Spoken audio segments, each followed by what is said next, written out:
उत्तर प्रदेश, पंजाब और उत्तराखंड सहित देश के 5 राज्यों में विधानसभा चुनाव और 30 अक्टूबर को पश्चिम बंगाल, राजस्थान और मध्य प्रदेश में होने वाले उपचुनाव की आज हम बात करेंगे। नमस्कार, आप देख रहे हैं लोकतंत्र। मैं हूं आपके साथ नेहा दुबे। दरअसल आज बात होगी 30 अक्टूबर को पश्चिम बंगाल और राजस्थान और साथ ही साथ मध्य प्रदेश में होने वाले उपचुनाव की। इससे ठीक पहले बीजेपी ने अपनी नई राष्ट्रीय कार्यकारिणी की घोषणा की है। बीजेपी अध्यक्ष जेपी नड्डा ने अपनी नई टीम बनाई है और नई टीम में दल बदलू नेताओं को खास तवज्जो दी गई है, जबकि बीजेपी के कई पुराने चेहरों को नई कार्यकारिणी में जगह नहीं मिल सकी है। उधर लखीमपुर कांड के बाद जिस तरह प्रियंका गांधी ने आगे बढ़कर सरकार के खिलाफ मोर्चा खोला, उसने कांग्रेसियों का उत्साह भी बढ़ा दिया। वहीं यूपी में समाजवादी पार्टी भी कड़ी चुनौती पेश कर रही है।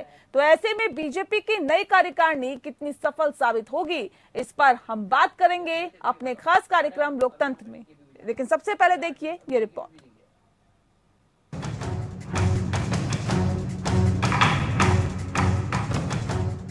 मार्गदर्शन मंडल में लालकृष्ण आडवाणी और मुरली मनोहर जोशी की वापसी चौंकाने वाली नजर आ रही है। आडवाणी और जोशी को बीजेपी की राष्ट्रीय कार्यकारिणी में जगह दिया जाना उनकी अनुशासित स्वयंसेवक बने रहने का पारितोषिक माना जा रहा है। दरअसल बीजेपी इन्हें शामिल कर दोनों वरिष्ठ नेताओं की साख छवि का इस्तेमाल करने की कोशिश करेगी, वरना पार्टी से जुड़े बड़े फैसलों में इन्हें हिस्सेदारी दिए जाने की उम्मीद कम ही की जा रही है। राष्ट्रीय कार्यकारिणी में 80 सदस्य शामिल किए गए हैं, जिनमें केंद्रीय मंत्री राजनाथ सिंह, अमित शाह और पीयूष गोयल समेत कई आला नेता शामिल हैं। लेकिन गांधी परिवार से अदावत को बनाने के लिए बीजेपी में शामिल की गई मेनका गांधी और वरुण गांधी को कार्यकारिणी में जगह नहीं दी गई है। मेनका सुल्तानपुर से तो वरुण गांधी पीलीभीत से बीजेपी के सांसद हैं, लेकिन वरुण को बाहर रखकर ये संदेश दिया गया है कि जो भी पार्टी या सरकार को मुश्किल में डालने वाले बयान देगा उसे बर्दाश्त नहीं किया जाएगा। वरुण गांधी ने हाल ही में लखीमपुर खीरी में हुई हिंसा के वीडियो को ट्वीट कर योगी सरकार से कार्रवाई की मांग ने पार्टी को असहज कर दिया। वरुण ने हिंसा के लिए केंद्रीय गृह राज्य मंत्री अजय मिश्रा पर भी इशारों में हमला किया। वहीं मेनका भी कई दिनों से पार्टी से नाराज नजर आ रही थी, जिसे दोनों की कांग्रेस में वापसी का संकेत भी समझा जा रहा है। वरुण गांधी के कांग्रेस ज्वाइन करने की बात को इसलिए भी बल मिल रहा है क्योंकि उन्होंने अपने ट्विटर अकाउंट के बायोडाटा से भाजपा शब्द हटा दिया है। वहीं पार्टी ने ज्योतिरादित्य सिंधिया को राष्ट्रीय कार्यकारिणी में शामिल कर पुरस्कृत किया है। राहुल प्रियंका के करीबी रहे ज्योतिरादित्य न सिर्फ पार्टी में आए बल्कि पार्टी के लिए मध्य प्रदेश की सत्ता भी लेकर आए थे। उनके 27 विधेयकों समेत कांग्रेस तोड़ने से कांग्रेस सरकार को सत्ता से बेदखल होना पड़ा था। वहीं पश्चिम बंगाल चुनाव से पहले पार्टी में आए मिथुन चक्रवर्ती को भी कार्यकारिणी में जगह देकर राज्य में पार्टी छोड़ने वालों को संदेश देने की कोशिश की गई। हालांकि मिथुन चक्रवर्ती की राजनीतिक भूमिका बहुत सीमित है, लेकिन पार्टी बताना चाहती है कि पश्चिम बंगाल को लेकर उसके मंसूबे अब भी टूटे नहीं हैं। लेकिन सबसे चौंकाने वाला फैसला राम जन्मभूमि आंदोलन के बड़े चेहरे रहे विनय काटियार को राष्ट्रीय कार्यकारिणी से बाहर रखना है। विनय काटियार के खिलाफ अनुशासनहीनता का भी कोई आरोप नहीं है। हालांकि 3 महीने पहले पार्टी के संगठन मंत्री बीएल संतोष ने यूपी चुनाव के लिए रणनीति बनाने के लिए बुलाई बैठक में विनय कटियार और लक्ष्मीकांत वाजपेयी को आमंत्रित किया था। तब समझा जा रहा था कि पिछड़ों पर पकड़ मजबूत रखने के लिए कटियार को पार्टी के लिए योगदान के लिए मुआवजा दिया जाएगा, लेकिन प्रदेश में पिछड़ों की राजनीति की बागडोर केशव प्रसाद मौर्य और पंकज चौधरी जैसे नेताओं के पास है। ऐसे में विनय कटियार राम मंदिर की नींव के पत्थर भर होकर रह गए हैं। बहरहाल राष्ट्रीय कार्यकारिणी में आडवाणी, जोशी, ज्योतिरादित्य सिंधिया और मिथुन चक्रवर्ती को दी गई जगह सजावट ही समझा जा रहा है, क्योंकि सामूहिक नेतृत्व और शुचिता के नारे पर खड़ी हुई बीजेपी अब मोदी और शाह के भावों के इशारे पर चलती है। उत्तर प्रदेश, पंजाब और उत्तराखंड सहित देश के 5 राज्यों में अगले साल की शुरुआत में विधानसभा चुनाव होने हैं। इससे पहले 30 अक्टूबर को पश्चिम बंगाल, राजस्थान और मध्य प्रदेश में उपचुनाव होने हैं। पश्चिम बंगाल में दिनहाटा, शांतिपुर, खरदाहा, गोसावा में 30 अक्टूबर को उपचुनाव होंगे। इसके अलावा राजस्थान में 2 विधानसभा सीटों पर उपचुनाव कार्यक्रम की घोषणा की गई है। वल्लभनगर और धरियावाद विधानसभा सीट पर उपचुनाव होने हैं। मध्य प्रदेश की खंडवा लोकसभा सीट और पृथ्वीपुर रैंगांव और जोबट विधानसभा सीटों पर उपचुनाव होने हैं। 2 नवंबर को इन सीटों पर मतगणना होगी। वहीं लखीमपुर खीरी कांड के बाद जिस तरह प्रियंका गांधी ने आगे बढ़कर सरकार के खिलाफ मोर्चा खोला, उससे कांग्रेसियों का भी उत्साह बढ़ा है। प्रियंका गांधी के बाद राहुल गांधी भी लखीमपुर पहुंचे और पीड़ित परिवारों का हाल जाना। उनके साथ छत्तीसगढ़ और पंजाब के कांग्रेसी मुख्यमंत्री भी मौजूद रहे। यूपी में समाजवादी पार्टी भी कड़ी चुनौती पेश कर रही है। ऐसे में बीजेपी द्वारा नई कार्यकारिणी की घोषणा को अहम माना जा रहा है। बीजेपी की राष्ट्रीय कार्यकारिणी बड़े मुद्दे पर पार्टी के कामकाज की रूपरेखा और एजेंडा तय करती है, इसलिए महत्वपूर्ण मानी जाती है। ये एक तरह से बीजेपी की सर्वोच्च नीति निर्धारक समिति है। Bureau report. तो लोकतंत्र में दरअसल बीजेपी के राष्ट्रीय कार्यकारिणी की भी बात होगी और बात आने वाले उपचुनावों की भी होगी, उन राज्यों की भी होगी जहां पर आने वाले वक्त में विधानसभा चुनाव होने वाले हैं। इस विषय पे आज हम तफसील से चर्चा करेंगे। खास मेहमान हमारे साथ मौजूद है, उनसे आपका परिचय करा देते हैं। रमन मलिक जी इस वक्त हमारे साथ है, स्पोक पर्सन है बीजेपी के। साथ ही डॉक्टर अभिषेक राय जी इस वक्त हमारे साथ जुड़ गए हैं, स्पोक पर्सन है सपा के। अजय अरोड़ा जी इस वक्त हमारे साथ जुड़े हुए हैं, कांग्रेस के लीडर। आप सभी का बहुत स्वागत है। सबसे पहला सवाल मेरा रमन मलिक जी आपसे ही है। रमन जी, बीजेपी की राष्ट्रीय कार्यकारिणी के 80 सदस्य की जो घोषणा की गई है, जो सूची जारी की गई है, इस पर सर सवाल उठ रहे हैं और ये कहा जा रहा है कि दल बदलुओं को ज्यादा तवज्जो दी गई है बजाय बीजेपी के नेताओं को, जो कद्दावर नेता है उनको शामिल करने की। ऐसा क्यों सर? देखिए, दल बदलू और ये सारी संज्ञाएं जो हैं, मैं नहीं मानता कि ये कोई उचित है कहना। संगठन को निर्माण करना अगर किसी राजनीतिक दल को सीखना है तो भाजपा से सीखना चाहिए कि संगठन निर्माण होता कैसे, संगठन का विस्तार कैसे होता है, संगठन में आए लोगों को आप अपनी कार्यशैली और अपने विचारों से कैसे सम्मिलित करते हैं और उन्हें कैसे उसकी प्रशिक्षण देते हैं। ये सब भाजपा से इनको सीखने की जरूरत है। खासकर उनको जो आज इतने समय में क्या करते आए हैं जी, कि कभी इंदिरा गांधी जी, उससे पहले उनके पिताजी, उसके बाद उनकी बहू, उस समय बेटा, उसके बाद फिर बेटे की मम्मी, उसके बाद फिर बेटा अप्रत्यक्ष रूप से, फिर मतलब ये क्या एक वर्किंग प्रेसिडेंट और उसके माध्यम से आप अपनी पूरी पार्टी को चला रहे हैं। आज इतना समय हो गया, आपसे अध्यक्ष नहीं चुना गया और कार्यकारिणी की घोषणा करनी कांग्रेस या दूसरे लोगों के लिए तो इस तरीके से है कि मेरे घर की कंपनी है, मैं जिसको चाहे लगाऊं। जो हमारे साथ विषय क्या है वो ये है कि हम हर समय अपने नेतृत्व को second line, third line, fourth line को उभारते रहते हैं और आगे बढ़ाते रहते हैं। कार्यकर्ता विचारधारा से जुड़ा हुआ है, उसको कोई भी कार्य दिया जाए वो करता है और यही जो एक पद्धति है काम करने की, वो एक विशुद्ध रूप से ये दिखाती है कि ये कार्यकर्ता का कैडर बेस का पार्टी है। ये किसी लाला की कंपनी नहीं है कि जी जिस तरीके से परिवार चलाएगा, चाहे वो नहीं। लाला की कंपनी किसका जिक्र कर रहे हैं सर? आप क्या कहना चाह रहे हैं, स्पष्ट करिए ना। कौन सी पार्टी, पॉलिटिकल पार्टी ऐसी है?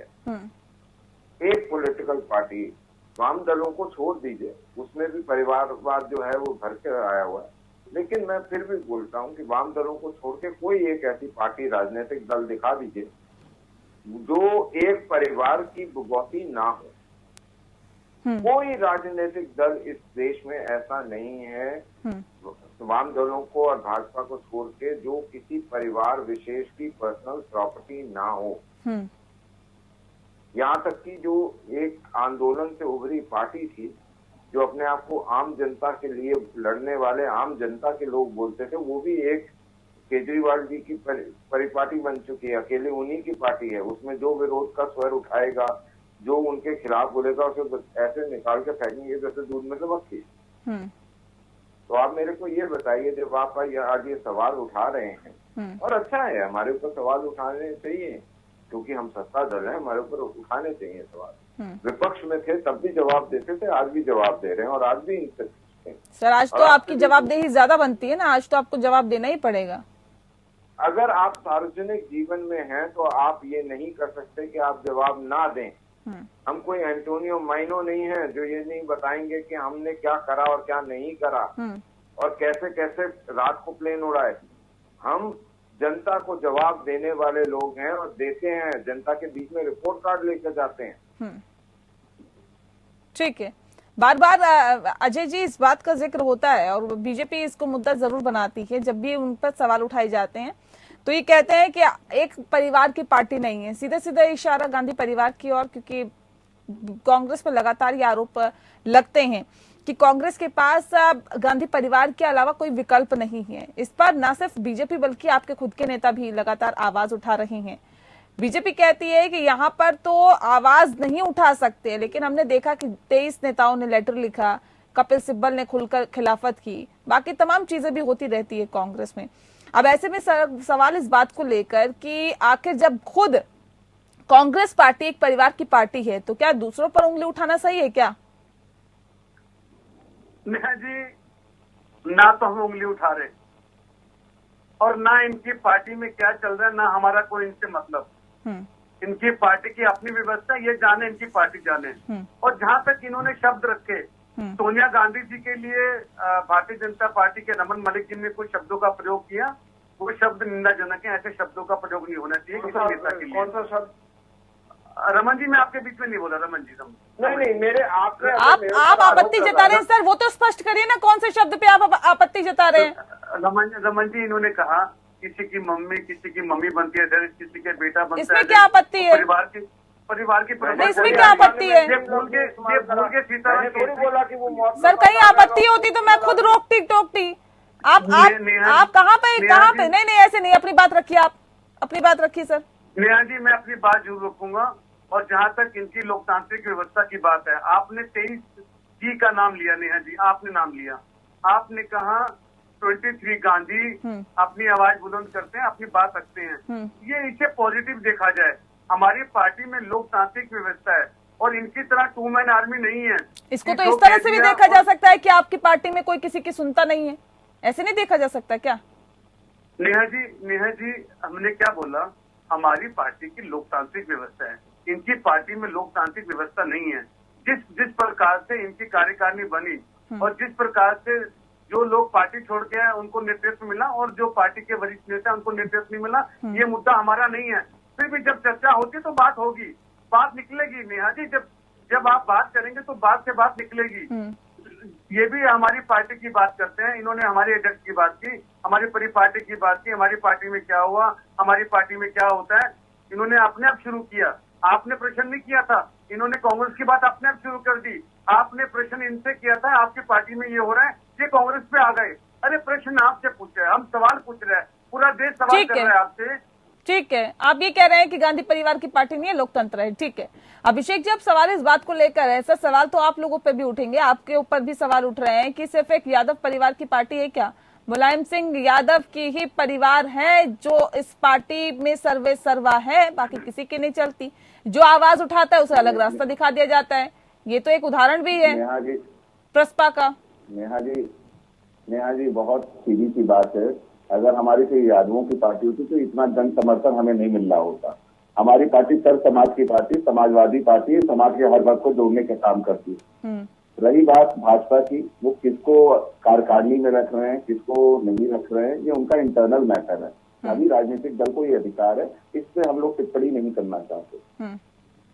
सबसे बड़ी चीज है कि इस समय प्रदेश में मुद्दा क्या चल रहा है, हमें उन मुद्दों से नहीं भटकना है। इस समय मुद्दा चल रहा है, किसान का मुद्दा चल रहा है, ठीक है, किसान के मुद्दे पे भी आएंगे, इस पे आप टिप्पणी नहीं करना चाहते, अच्छी बात है। अभिषेक जी, एक सवाल मेरे रमन जी आपसे, मैं लौटूंगी अभिषेक जी आपके पास। रमन जी, सवाल इस बात को लेकर, क्योंकि बात अभी कार्यकारिणी की हो रही है तो भले ही और कोई सवाल ना करे, लेकिन मेरे बहुत सारे सवाल है सर इस पर। सवाल इस बात को लेकर भी कि वरुण गांधी और मेनका गांधी को शामिल नहीं किया गया। अभी थोड़े दिन पहले ही वरुण गांधी ने अपने ट्विटर हैंडल से बीजेपी पार्टी को हटा दिया है, सिर्फ एक सांसद लिखा हुआ है। अब सवाल इस बात को लेकर कि आखिर क्या खिलाफत करना, अपनी मांगों को उठाना या फिर किसानों का समर्थन खुलकर करना, इसकी सजा मिली है क्या उन्हें? देखिए, मैं आपको इतने उदाहरण दे सकता हूँ ऐसे ऐसे लोगों के जिन्होंने पूरा जीवन संगठन के लिए दिया। भाजपा में और दूसरे दलों में फर्क क्या है वो मैं आपको समझाता हूँ। भाजपा के अंदर कार्यकर्ता निर्माण के लिए हम लगातार प्रशिक्षण करते हैं, क्या करनीय और ना करने वाले काम क्या है। हम ये भी बताते हैं अपने प्रशिक्षण वर्ग में कि आपने कार्य को देखते हुए अपने आप को ढालना कैसे, ये जरूरी नहीं। और हमारे हर कार्यकर्ता को ये पता है कि अगर कोई कार्यक्रम होता है उसमें बड़े स्पष्ट रूप से बोला जाता है कि अगर आज आप स्टेज पे हैं और आप कल भी स्टेज पे रहेंगे, ये कोई गारंटेड नहीं है। कल आप एक कार्यकर्ता, मात्र एक कार्यकर्ता भी हो सकते हैं। आप स्टेज से पूरे समुदाय को संबोधित कर रहे हैं आज, कल को आप सिर्फ एक कार्यकर्ता हो सकते हैं। यहाँ पे फर्क यही आता है, और जो मेरे मित्रों को समझना चाहिए कि ये नेताओं का दल नहीं है, इस दल के नेता हैं और वो नेता कार्यकर्ता ही बनते हैं। और जो बाहर से अगर आए हैं तो उनको भी उचित मान सम्मान देके इस प्रणाली के माध्यम से उनको तैयार करना, ये भी संगठन का दायित्व है और संगठन उसको भी करता है। नहीं, अच्छी बात है, करता है सर, ये तो बहुत अच्छी बात है। लेकिन सवाल मेरा जो था उसका जवाब आपने नहीं दिया कि मेनका गांधी और वरुण गांधी को लिस्ट में शामिल ना करना, ये क्या इशारा का जवाब दिया ना, ये कोई परमानेंट थोड़ी है। मैं आपको अपना उदाहरण देता हूँ। मैं राष्ट्रीय उपाध्यक्ष था भाजपा के कम्युनिकेशन डिवीजन का 2014 एंड तक। उसके बाद मेरे को भाजपा के नेतृत्व ने ये समझा कि हरियाणा जाना मेरे लिए जरूरी है, उन्होंने मेरे को हरियाणा का काम दिया। उसके बाद मेरे को अन्य कार्यों के लिए राष्ट्रीय नेतृत्व बुलाता है, मैं जाता हूँ। तो ये तो बात वो होती है कि ये मेरी एक जिसे कहना चाहिए ना कि ये मेरी एक एंटाइटलमेंट नहीं है। जहां संगठन बोलेगा, जैसा काम बोलेगा, हम वैसा काम करेंगे। ठीक है, और ठीक है, इससे कोई हमारे को परवाह नहीं है। ठीक है अभिषेक जी, ये तमगा हमारे कंधे पे लगा या नहीं लगा। ठीक है, ठीक है सर, ठीक है।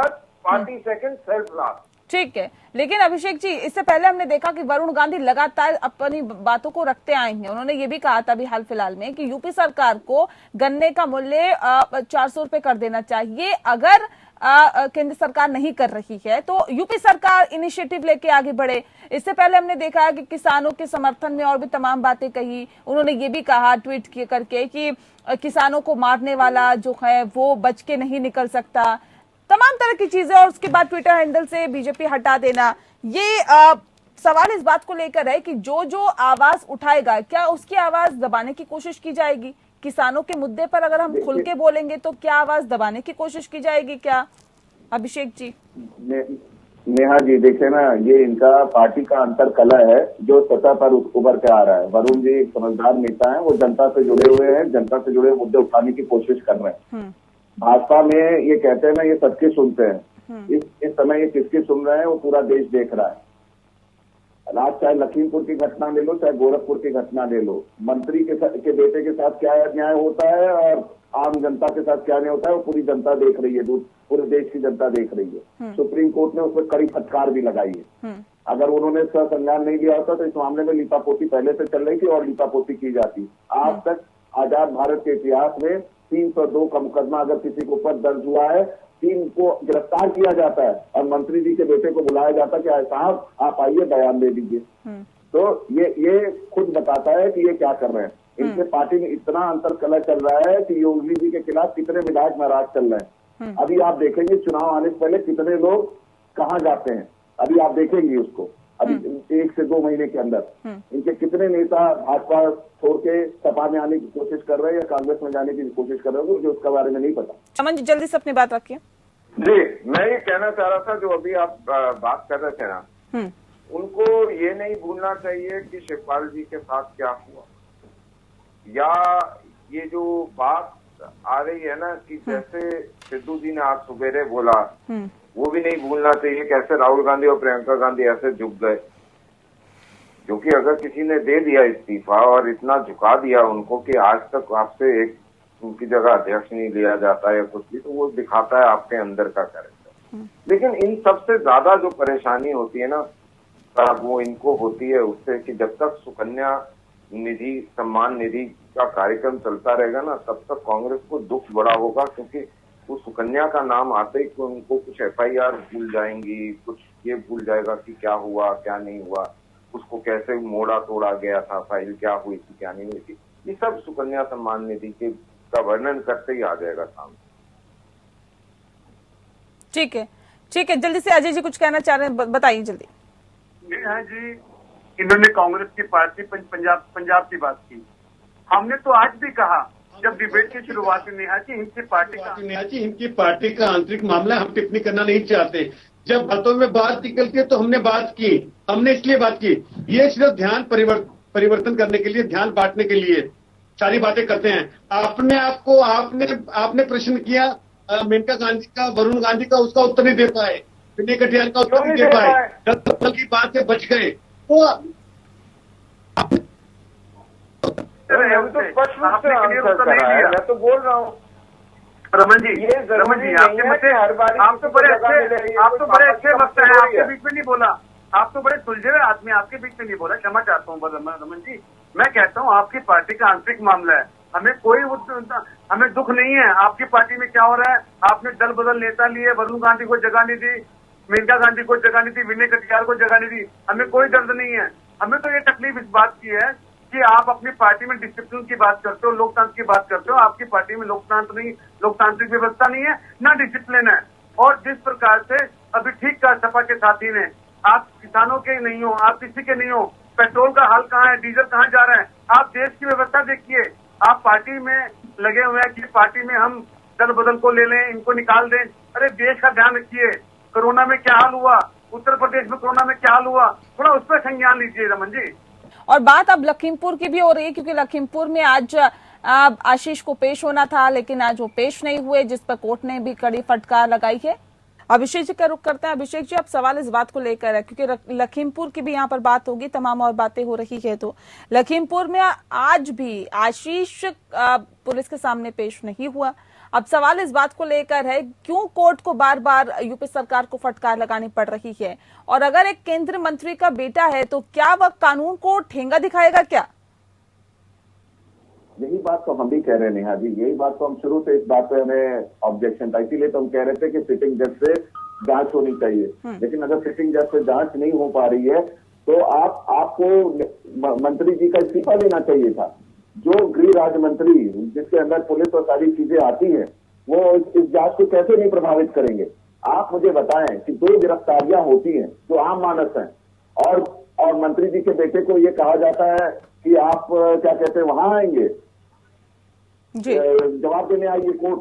तो ये सुप्रीम कोर्ट ने संज्ञान नहीं लिया होता तो ये मामले में लीपापोती और की जाती, एविडेंसेस को मिटाया जा सकता है, क्योंकि पुलिस और बहुत सारे पैरामिलिट्री जो है गृह राज्य मंत्री जी के अंदर आते हैं। इसके बारे में इसीलिए हमें बार बार इस बात का ऑब्जेक्शन रहा है। हम हमेशा क्या मांग करते हैं कि सिटिंग जज से इसकी जांच कराएं।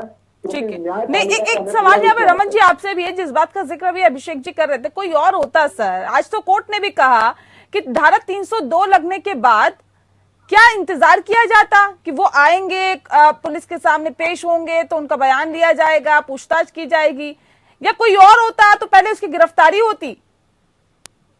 देखिए, गिरफ्तारी होना और फर्स्ट इन्वेस्टिगेशन रिपोर्ट में तफ्तीश होने में एक अंतर ये होता है कि किसी भी केस के अंदर पहले पुलिस जो है वो अपनी तफ्तीश करती है और उसके बाद उसको अरेस्ट करती है based on the evidences available.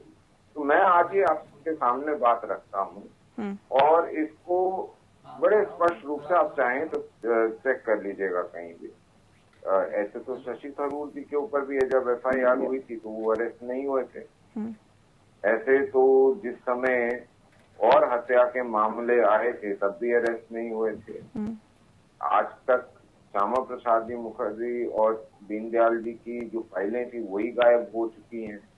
नहीं, जो पहले हुआ वो आप भी करेंगे क्या? एक मिनट सुन लीजिए ना, सुन लीजिए। अगर आप बात नहीं, अगर केंद्रीय गृह राज्य मंत्री कहते हैं कोई और होता तो एफआईआर भी दर्ज नहीं होती, जितने बड़े पद पे मैं हूँ, वो क्या दिखाना चाहते हैं सर? आपको याद होना चाहिए सवाल नेहा जी, रमन जी से पूछना चाहता हूँ, बड़े विद्वान लगता है जी का मामला था, कितनी देर लगी थी FIR दर्ज होते हुए? आप अपने टीम को बोलिए, वो आपको बताएंगे कितने महीने लगे थे। FIR विषय जब वो कोर्ट में गए बरी हुए वो अलग विषय, लेकिन जब उनका नाम आया मुझे एक सवाल पूछने उनका अरेस्ट हुआ क्या? कौन से मामले में? 2G मामले में कह रहे हैं आप? कौन से मामले में कह रहे हैं? मैं शशि थरूर और सुनंदा पुष्कर मामले में कह रहा हूँ, जिसमें कोर्ट ने बाद में उन्हें बरी करा, लेकिन फर्स्ट इन्वेस्टिगेशन रिपोर्ट के अंदर जब बात उनका नाम आया और सारी उनसे तफ्तीश करी जा रही थी, तो क्या उन्हें अरेस्ट कर लिया गया था? ठीक है, ठीक है, ठीक है अभिषेक जी, जल्दी से बात रखिए। और वो तब तो मंत्री भी नहीं नेहा जी, थे। मैं रमन जी से ये पूछना चाहता हूँ, रमन जी मैं आपसे ये पूछना चाहता हूँ, आज कोर्ट ने, पुलिस ने अरेस्ट किया था लवकुश और दूसरे एक पांडे जी को, और उनको कोर्ट में पेश किया गया, उनको न्यायिक हिरासत में भेज दिया गया। तो जब दो लोगों को अरेस्ट कर सकते हैं क्योंकि आम प्रजा है, और आशीष मिश्रा जी जो है मंत्री जी के बेटे, इसलिए आप लोग उनको अरेस्ट नहीं कर रहे, उनको नोटिस भेज रहे हो, ये जाति क्यों? ये दोनों में अंतर क्यों? ये सवाल पूछ रही है देश की जनता से। जिनको आपने वहां भेजा था ना सर, उन्होंने 4 लोगों को मारा, एक ड्राइवर, 3 भाजपा कार्यकर्ता और फिर 5वें व्यक्ति रमन शुक्ला जी जो कि पत्रकार थे।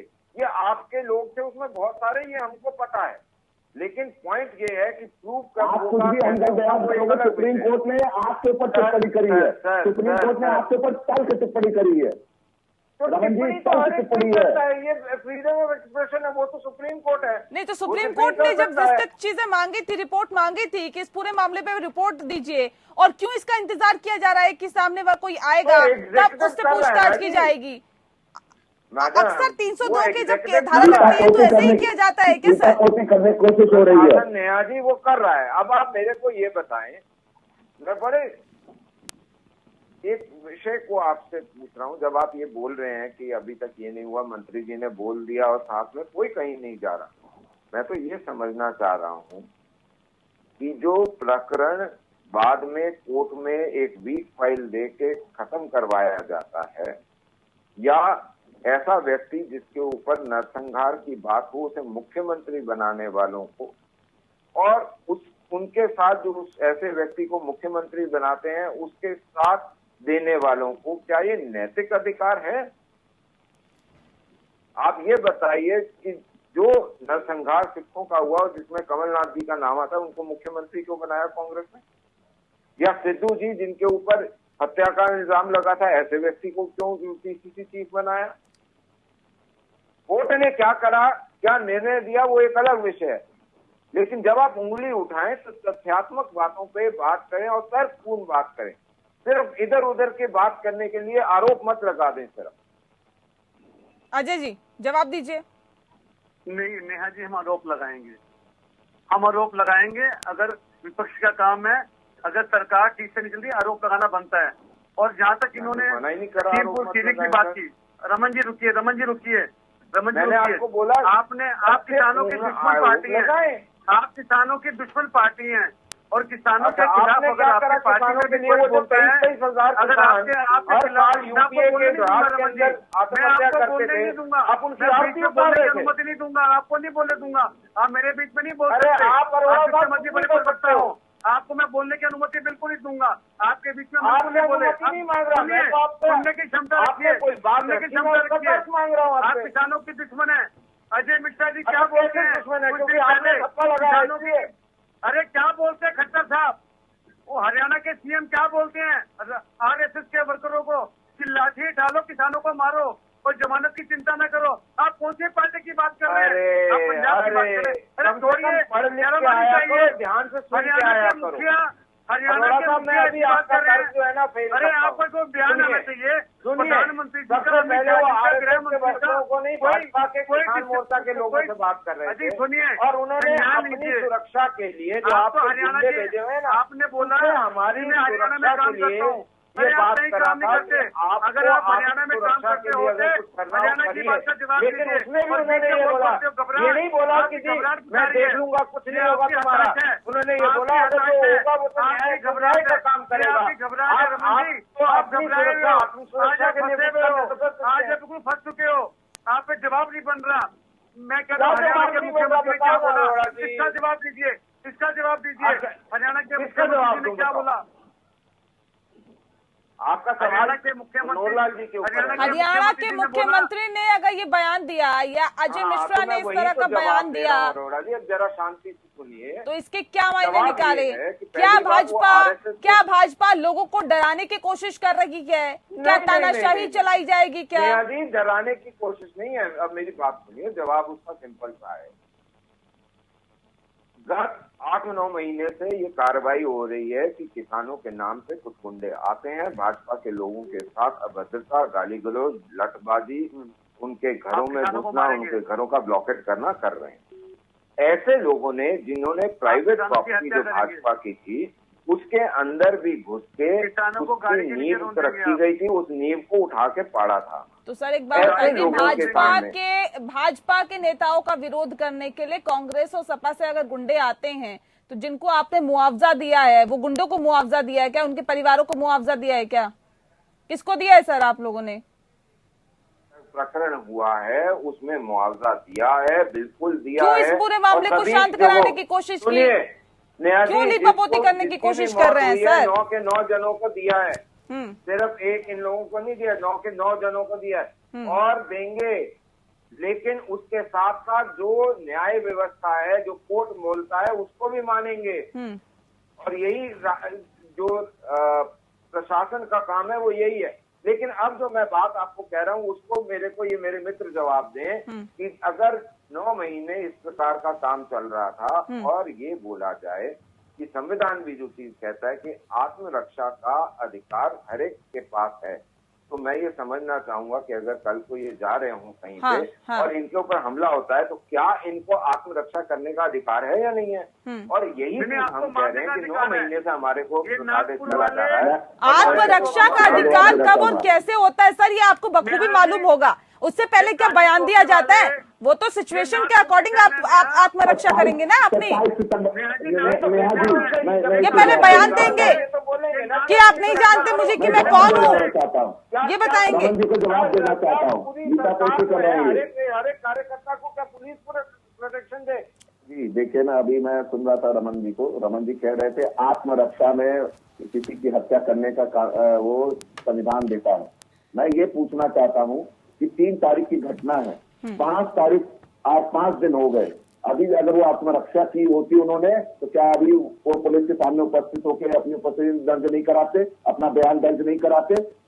जबकि गृह राज्य मंत्री जी के अंदर ही वो आता है, मुख्यमंत्री भाजपा की सरकार है, उन्हीं के गृह राज्य मंत्री, उन्हीं के प्रदेश में भी सरकार है। तो ये अनगढ़ बयान मत करें। यही इसी बात का डर सत्ता विपक्ष को हमेशा है कि ये लोग जांच को किसी और दिशा में ले जाना चाहते हैं, ये लीपापोती करना चाहते हैं ताकि ये क्या कहते हैं उनको न्याय ना मिल पाए किसानों को, और जो बेचारे शोषित हैं उनको न्याय ना मिल पाए।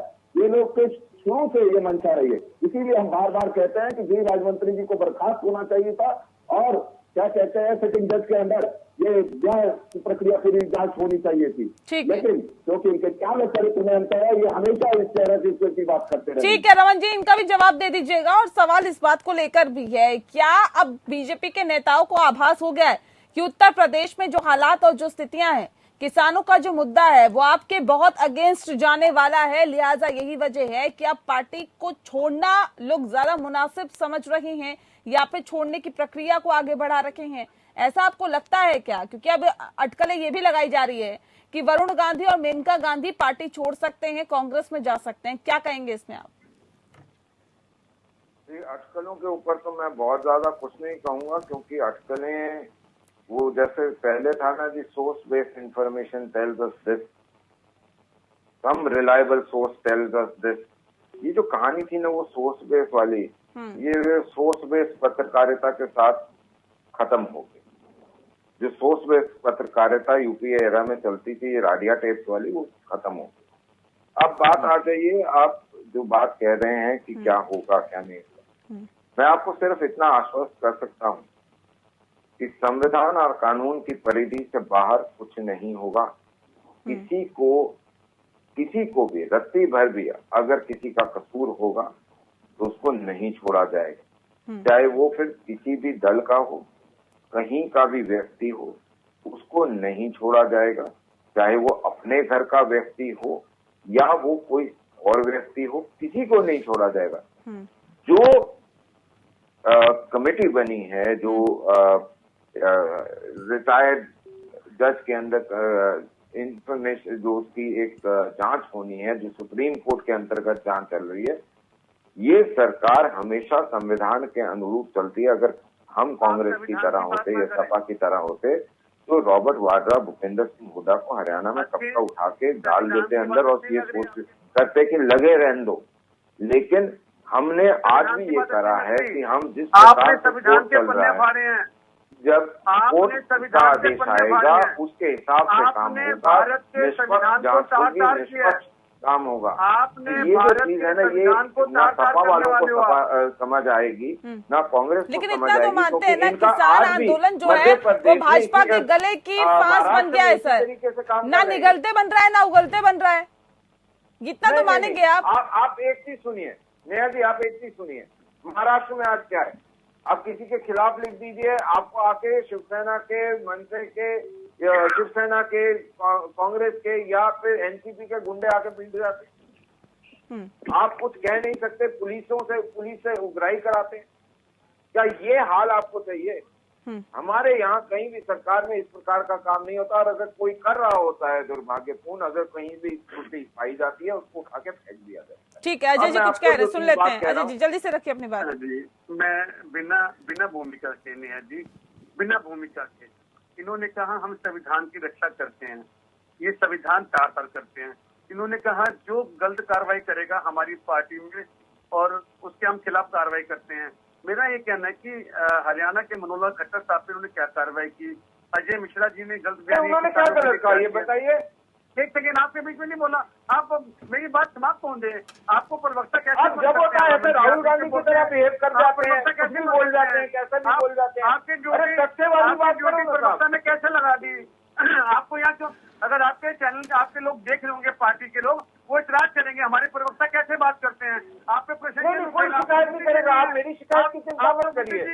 आपके यहाँ तो ये भी नहीं पता कि शिकायत किसको करनी है। रमन जी, आपने कहा अरोड़ा साहब, आपको तो ये भी नहीं पता कि आपके पास शिकायत किसको करनी है। रमन जी, और अगर शिकायत करनी है तो उसका होगा क्या? रमन जी, मन आएगा तो बाहर निकाल देंगे पूनावाला की तरह, और नहीं होगा तो सिद्धू की तरह सामने नतमस्तक हो जाएंगे। आपकी घबराहट मैं समझ सकता हूँ। मेरी कोई घबराहट नहीं है साहब, आपकी मजबूरी है। देखो, आपकी मजबूरी, मेरी कोई मजबूरी नहीं है साहब, मेरी मजबूरी नहीं है। मैं व्यक्तिगत नहीं, एक सेकंड रमन जी, इनका कहना है कि जो मनोहर लाल खट्टर ने कहा था कि हर इलाके से, सुन लीजिए सर, जिसके ऊपर कोई एक्शन लिया जाए, उन्होंने बड़ी स्पष्ट रूप से उन्होंने ये कहा था कि 1000 लठ वाले किसानों का इलाज करेंगे। नहीं, ये तोड़ मरोड़ के मत बोलिए। मैंने पूरा टेप देखा है। क्या कहा था ये बताइए। उन्होंने यही कहा था कि प्रोग्रेसिव फार्मर्स के ग्रुप बनाइए और प्रोग्रेसिव फार्मर्स के ग्रुप बना के उनको बताइए। सर, मैं भी बता रही हूँ आपको कि उन्होंने क्या कहा था। और अगर आपको यकीन नहीं हो रहा सर, तो इस कार्यक्रम के बाद मैं आपको वो क्लिप भी भेज दूंगी। सर, आप सुन लीजिएगा कि उन्होंने क्या कहा था। सुन लीजिए, एक सेकंड, ऐसे नहीं रमन जी, सुन लीजिए, कहीं मैं गलत होंगी तो मुझे बाद में बताइएगा। उन्होंने कहा था कि हर इलाके से 1000 लठ वाले किसान का इलाज करेंगे। सीएम खट्टर ने ये भी कहा था। सुन लीजिए सर, सुन लीजिए, उन्होंने कहा था उठा लो लठ, ये एग्जैक्ट वर्ड थे, दोबारा देखिए थे सर। मैं आपको बोल रही हूँ, क्लिप भेज दूंगी सर, आप सुन लीजिएगा ना। मेरे पास उठा लो लठ, भेज दूंगा। हाँ सर, बिल्कुल भेजिएगा। उठा लो लठ, नहीं, अभी दिखा दीजिए नेहा जी, अभी दिखा दीजिए, ब्रेक रोक के अभी दिखा दीजिए। बिल्कुल सर, आपको दिखाएंगे। सुन लीजिए, पहले सुन लीजिए सर, सुन लीजिए, मेरे पास बहुत लिमिटेड वक्त है। उठा लो लठ, उग्र किसान तुम भी जवाब दो, देख लेंगे 2-4 महीने जेल में रह आओगे तो बड़े नेता बन जाओगे। उन्होंने ये भी कहा कि जमानत की परवाह मत करना। अब बताइए, ऐसे अगर बयान होंगे? ये बयान कंप्लीटली गलत है। अच्छा, अब आप कंप्लीट बता दीजिए सर। 4 लाइनों का वक्तव्य ही नहीं था। आप प्लीज उसको पूरा पढ़िए। किसी ने जब ये पूछा कि अगर ऐसा हुआ आप अलग व्याख्या निकालिएगा इसकी। एक्शन होगा तो क्या करेंगे, रमन जी इसकी अलग व्याख्या निकाल के दे देंगे क्योंकि सबको। ये नहीं है कि जी ये आपको ये बोला जा रहा है कि जी आप खुले में गुंडागर्दी करिए। रमन जी काली टोपी वाले आएंगे, रमन जी जो आपने बात करी वो प्रोग्रेसिव 500-700,000 ये 3 चीजें बोली उन्होंने, ग्रुप्स बनाइए प्रोग्रेसिव फार्मर्स के और उनको बोलिए, उनको बताइए कैसे कैसी चीजें हो रही हैं और उनके माध्यम से प्रचार करिए। ये पूरा मेरे पास टेप है, ये 8 मिनट की बात है। टोपी वालों ने देश बर्बाद कर दिया। रमन जी उसकी अलग व्याख्या मत निकालें। देखिए अगर आपके नेता से गलती है तो उसके लिए आपको खेद प्रकट करना चाहिए। 2 लफ्जों की बात नहीं है। तो मैडम ये जो आपके उसको खेद प्रकट करना चाहिए रमन जी। को मत देखिए, पूरी चीज को देखिए। आप चाहें तो सीएम हाउस से बात कर सकती हैं, आप मेरे से मत करें, आप सीएम हाउस से डायरेक्ट बात करके ले लें। रमन जी फंस गया आज। चलिए कोई बात नहीं, ये सभी के सामने है सर किसने क्या बोला किसने क्या नहीं बोला, और ये भी सभी के सामने है कि गृह राज्य मंत्री ने क्या बोला था और क्या नहीं बोला था। इसलिए अब जनता को ही हिसाब किताब करना है और जनता वक्त आने पर सबको जवाब देगी। बहरहाल बहुत शुक्रिया आप सभी मेहमानों का हमारे साथ इस खास चर्चा में शामिल होने के लिए। लोकतंत्र में इतना ही।